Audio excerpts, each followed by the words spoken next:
Hi, welcome to a short series of tutorials on redstone wiring, and in this episode we will discuss the basics of redstone. I'm here with my friend the Hockler5. If you would like to introduce yourself. Hey guys.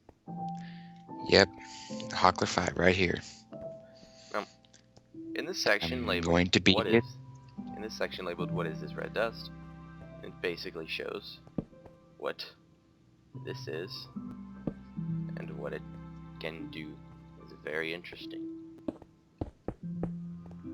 because with power from a source block that we will get into a little bit later, you can open a trap door, open a fence gate, open an iron door, open a wooden door, sound a note block, dispense an item from a dispenser, operate each type of piston, or just basically turn on the lights.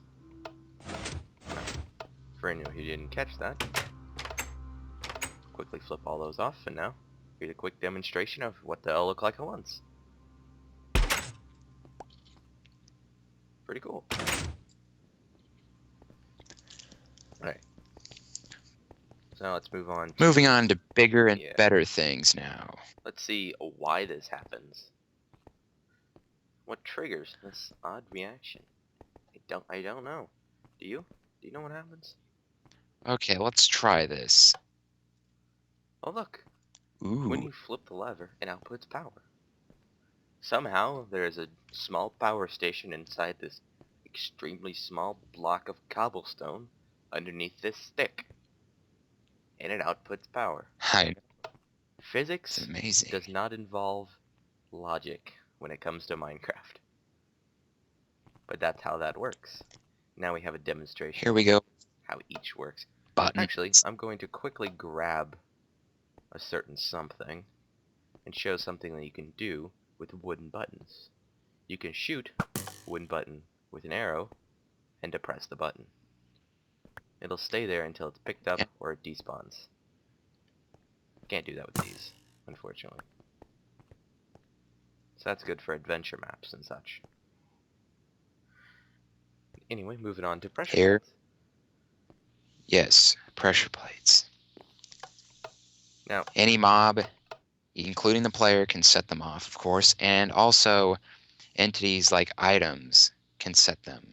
I'm pretty sure with a wooden pressure pad as well, it has the same physics as a wooden button, and you can, yes you can pin it down with an arrow, like he was trying to demonstrate. You cannot depress that with an item. And also, let me grab a stone pressure plates, man. They're just so heavy. Let me grab a hard to get budge. I spawn you there. You can depress that, but an item cannot. You can stay here for all I care. You're running away. Yeah, get out of here. No one wants you. In the most recent update that affected Redstone and Redstone mechanics, they added this little bundle of joy. You can obviously hide these. What you do is when you walk over this, it's a tripwire and it lights the redstone. This is my favorite way because command blocks and beacons are quite difficult to use. So you can just use this to hide redstone instead of using command blocks. I do want to quickly point out these command blocks. These are just here to change the time in case it gets dark. That's the interface. They're not currently in the game, but you can actually access them if you have a program such as TMI or NEI. There's a hole in the ground. Anyway. Courtesy of the chicken. Could redstone just last forever? Do you think you can last forever? I don't think it can. I don't know, Drew. Let's test. Oh, we made 5 blocks. We even made 10 blocks. We got to 15 and our light's not on. What happened here?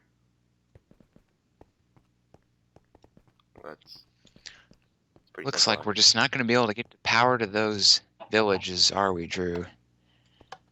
Oh, looky here. Oh, look at that. Instead of on the 15 block having a piece of redstone, we apply this item known as a repeater. And it extends the pulse another 15 blocks.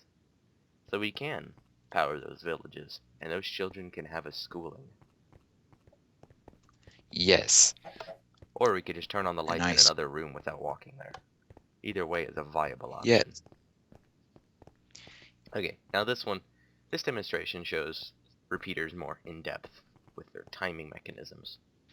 If you'd like to go through and Whoa. Too hit these fast. buttons.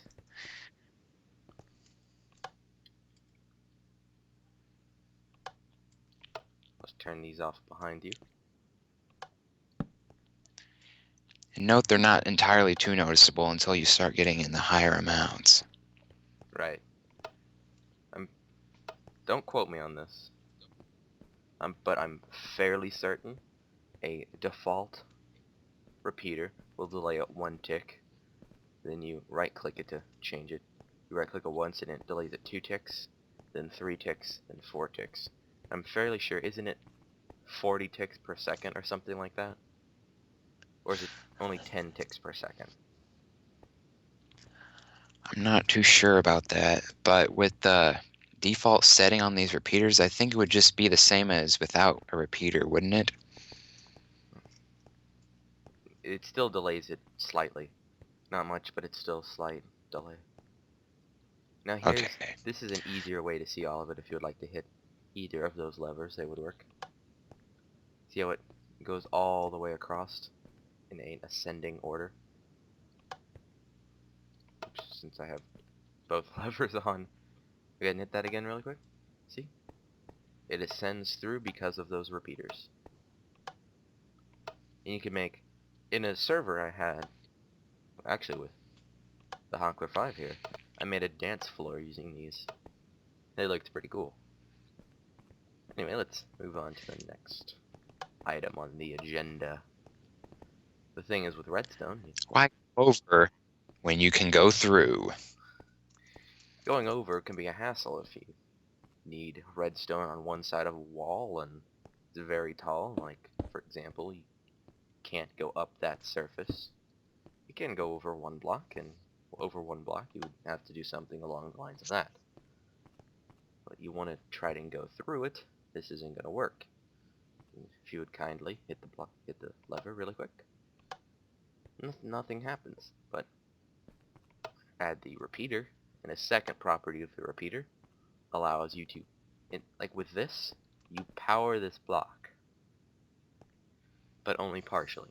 With the repeater, you fully power the block, and it allows this block to power adjacent blocks, such as this piece of redstone here, which powers this lamp.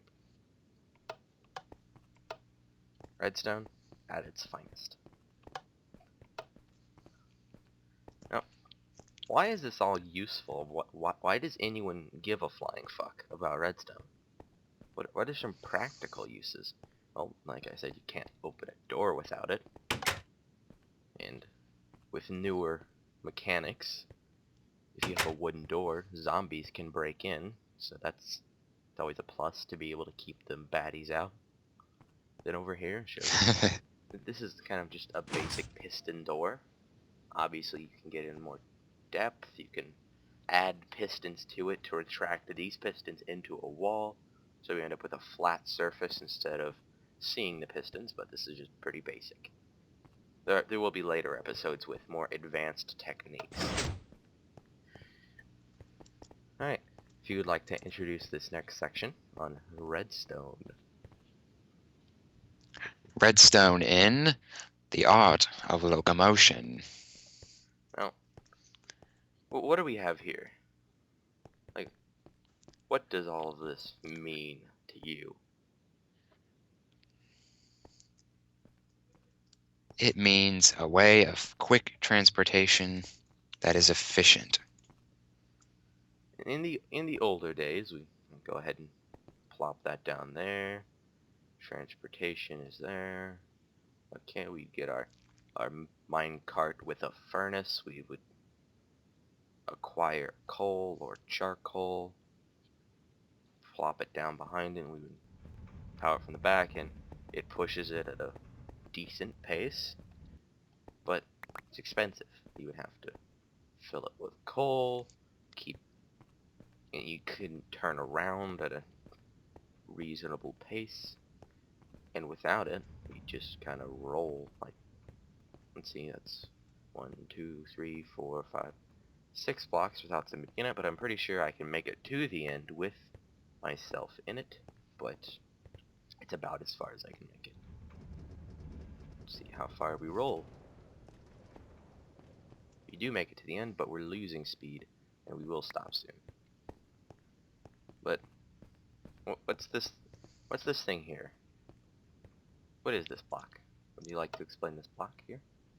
I know you're big into tracks. This here is a state-of-the-art powered rail crafted with Ooh. gold, redstone, and of course, sticks.